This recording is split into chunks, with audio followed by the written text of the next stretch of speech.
have been your game-changing attitudes? Today we're talking about how sports psychology and some of the modern updates to it are redefining self-leadership for women.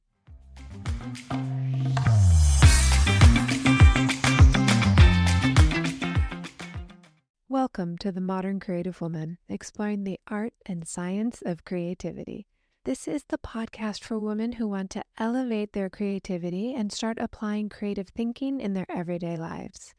I'm your hostess and creativity expert, Dr. Amy Bacos.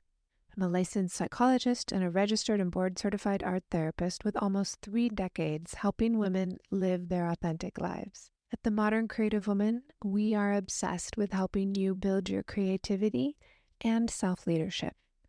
Through our conversations and creative insights, I'll provide simple tricks and practices that will help take the mystery out of the creative process so you can start each day feeling empowered, creative, and ready to take on whatever comes your way. Let's get started. Let's talk about how to creatively interact with your internal behaviors and your external behaviors to be the self-leader that you always wanted to be. Sports psychology is full of strategies to help people visualize their success in their performance on the field. It's a subset of psychology that began around the 1920s. And as with most aspects of psychology, it began focusing mostly on men. In the 1990s, sports psychology became associated or tie in more with positive psychology. And since then, more recently, there's been more of a focus on intersectionality in women's sports psychology. And that's where the whole context of a person is valued and considered important in the sports psychology arena. So all the aspects of a person might be their race, gender, sexual orientation, their culture, their class, their abilities. Research has come a long way to overcome gender and colorblindness in research. I've worked with many women athletes in my career, and I've had a powerful experience running groups with teen girls in club volleyball. And what I've learned is that focusing on self-leadership and the inner discipline allows each team member to show up giving their best and relating to the sport and their teammates in a way that functions to let go of self-limiting behaviors and embrace the idea of self-improvement and winning as a team. I want to talk about 3 areas that sports psychology can teach us about self-leadership. The first one is resilience. The second one is mindfulness. And the third is about managing our mental health. There's been some really powerful strides in how mental health and wellness can mediate sports performance, as well as recovery from injury. There's quite a few factors that contribute to athletic success, as you can imagine. One study I read focused mostly on resilience, mindfulness, and sleep.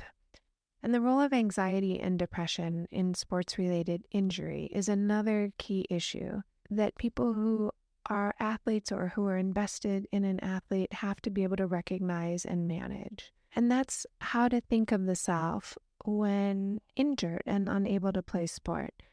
And if one is attaching their entire identity to this one role in their life, it becomes very difficult to manage mental health when an athlete's no longer able to participate in the sport. Certainly there's a lot of research on disordered eating in athletes, and that's an aspect of personal recovery that is essential for strength and power in athletes, as well as healthy eating for strong mental abilities. Another factor that sports psychology is looking at is the effect of social media and how it affects female athletes differently and at a higher rate than their male counterparts. When thinking about resilience in athletes, and if you're a non-athlete, this applies to whatever you're doing. You can boil it down to a statement that you can check in with yourself about. I tend to bounce back quickly after hard times. Does that seem true for you right now or in the past? How you think about this and answer the question can determine how quickly you move past and recover from setbacks. Resilient individuals really are able to focus more on employing problem-focused coping skills. And by that, I mean seeking information or assistance when handling a stressful situation. It could also be removing the source of the stress or removing oneself from a stressful situation. And research has shown that resilient athletes are less likely to manage stressful situations with emotion-focused coping behaviors. And emotion-focused coping behaviors are venting our emotions, checking out, or disengaging. So these are strategies that you can use in almost every task. Employ problem-focused coping skills rather than emotion-focused coping skills. There's an abundance of research that says venting to others is unproductive. It can damage the relationship, and it can give us a false sense of doing something about the problem. What about mindfulness from athletes and sports psychology? In sports, mindfulness is focused on enhancing the athlete's ability to accept and even experience a different kind of relationship with their emotions on and off the field. I found one study that looked at a negative association between mindfulness and pain catastrophizing, and they also found that there's a positive correlation between mindfulness and mental toughness. So in other words, mindfulness enabled the athletes to really just kind of moderate their reactions to pain or injury and focus much more on the present moment and have mental toughness when they were able to make contact with the present moment. I do want to go a little bit more into sleep. And there is a wealth of literature demonstrating that sleep both enhances athletic performance and it's a protective factor against sports-related injury.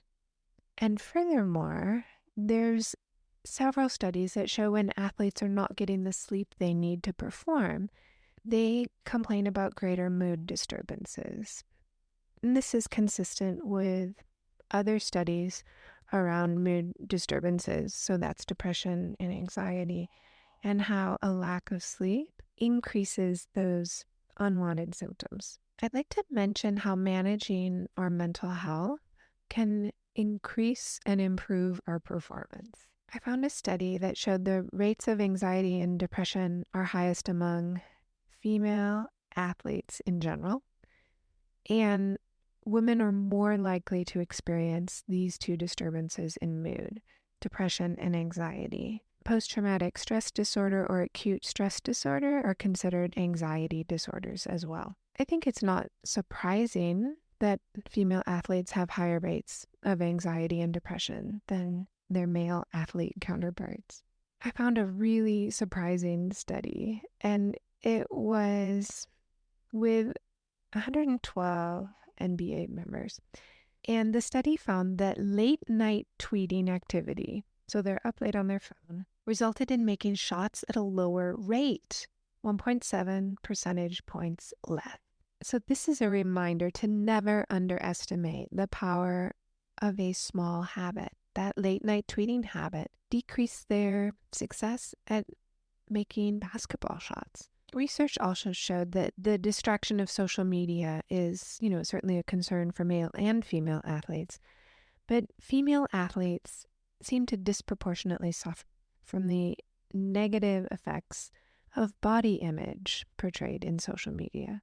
In one study of 108 women interacting with social media, the authors of this study found that the women who were exposed to images on Instagram with very specific hashtags had higher level of body dissatisfaction and a negative mood. So consider cleaning up your social media feed. If there are sites that make a uncomfortable connection to women and body shaming or body judgment, you might want to unfollow those, because when we consume this kind of material on social media, we feel bad. So you do have a lot of control to clean up your social media feed and limit the images that do not serve you. The one main take-home message that I hope you have from this podcast episode is the power of small habits and how they can make a huge long-term impact on our performance. So social media, what you're consuming, what you're watching, managing mental health and focusing on solution-focused behaviors rather than emotional venting behaviors, using mindfulness in as many areas of your life as you can, and focusing on resilience. Deciding that you'd like to bounce back quickly after hard times can make a huge difference in what happens after an injury or a setback. If you're an athlete or you used to be an athlete, I would love to hear from you and let me know your top tricks for dealing with setbacks or injuries and social media. Were these things talked about when you were an athlete? Did you get information on body image, sleep, and health? Let me know, and I would love to hear from you on Instagram. Have a wonderful rest of your week. Now that you know about how to use your creativity, what will you create? Want more? Subscribe to the Modern Creative Woman digital magazine. It's absolutely free and it comes out once a month. And I know you can get a lot out of the podcast and the digital magazine. Yet when you're ready to take it to the next level, I want you to know you have options inside the membership. And if you're interested in a private consultation, please feel free to book a call with me. Even if you just have some questions, go ahead and book a call. My contact is in the show notes, and you can always message me on Instagram. Do come find me and the Modern Creative Woman on Instagram, Facebook, and Pinterest at Dr. Amy Bacos. If you like what you're hearing on the Modern Creative Woman podcast, I want to give you the scoop on how you can support the podcast. You can be an ambassador and share the podcast link with 3 of your friends. You can be a community supporter by leaving a 5-star review if you think it's worth the 5 stars. And you can become a gold star supporter for as little as $3 a month. All those links are in the show notes. Remember to grab your free copy of the 21-Day Gratitude Challenge. The link is in the show notes, and you can find it at moderncreativewoman.com. Have a wonderful week, and I cannot wait to talk with you in the next episode.